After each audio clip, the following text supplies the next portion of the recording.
Hey guys, Dan here from VidderTech, and I recently put out a video telling people not to buy CarPlay2Air, the wireless CarPlay adapter, and it was crazy to see just how many people agreed with what I was saying, but it also showed me how many people are looking for a wireless alternative to their wired CarPlay. So that's why I was on the search to find some sort of alternative that would be better than CarPlay2Air, and that's when I found the CarlinKit 2.0. So I unboxed that last week. I was really excited about it. The packaging and everything just seemed like really good quality, and I really thought that it was going to be a good alternative. So let's talk about what happened.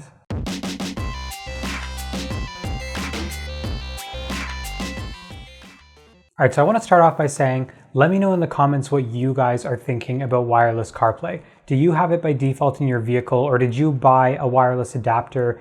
What are your experiences with that? I've had people saying it's been awful for them. I've had people saying it actually worked out pretty well for what they were using. So let me know in the comments what your experiences have been. So now, before you all complain that I'm not on the right firmware or that I'm using an unsupported vehicle, let's list out all of the different facts. So number one, I tested this on two different models of the iPhone XS.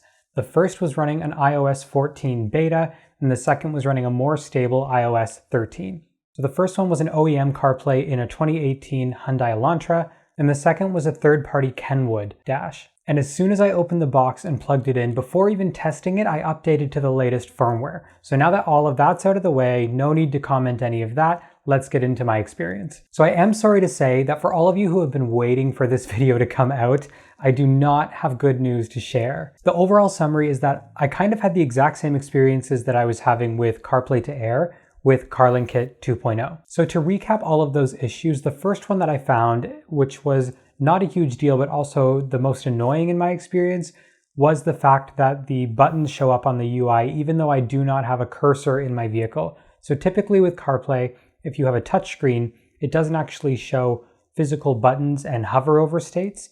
It only does that if you have a cursor or a touchpad or something like that. But with either of these adapters, it seems like it doesn't matter, it will always show you these buttons. So in a lot of cases when I'm playing music, the play or pause button will be highlighted blue as if I'm hovering over, or sometimes it's the next track, and it's just a little bit distracting, especially when you're used to using wired CarPlay and you're moving over to wireless. The second issue was that lag when connecting. So it's not a huge deal, but when you do plug it in, it's just not nearly as fast as it is with wired CarPlay. You do have to wait a bit for it to actually make that connection and then display on your dash. And the third is audio quality. So it does always seem just a little bit more muffled, a little bit lower quality than we're used to with wired CarPlay. And the tracks often skip as if there's a bad connection or some sort of interference. Number four is that, again, it still doesn't integrate with auto dark mode. So this to me is a very alarming issue, and this should really stop a lot of people from buying it. So how it's supposed to work is when your lights come on or when it's dark out,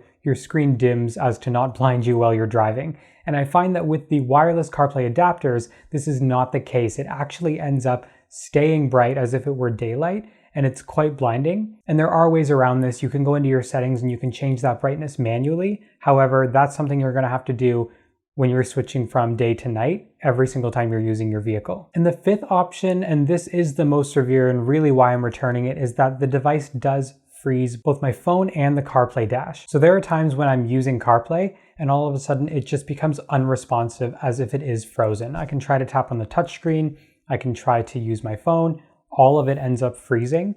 And it's a significant issue. Really, you'd have to restart your phone or disconnect the device and connect it again and start all over. Not really practical experiences when, say, you're driving down a highway. So those are kind of my top 5 issues with this device. Again, let me know in the comments what you guys think and what you're finding with these. Do you have any other problems that I didn't mention here? Or are you finding that it's relatively a good experience? Let me know all of that below. So luckily, unlike CarPlay2Air, rather than shipping directly back to the company, this is all through Amazon. So the return process will hopefully be a lot easier than I experienced with CarPlay2Air, but I'll be returning that next week, so I'll let you know. So once again, here we are with my recommendation, and that is not to buy the CarlinKit 2.0 and really not to buy a wireless CarPlay adapter at all at this point. Using both of these devices, what I found is it's not really a problem with the manufacturer, it's really more of a problem with wireless CarPlay as a whole. So if you are looking to take your wired CarPlay wireless, I would say wait for a more stable device to come out, because it's just really not worth all of the bugs at this point. But again, I want to hear from you guys.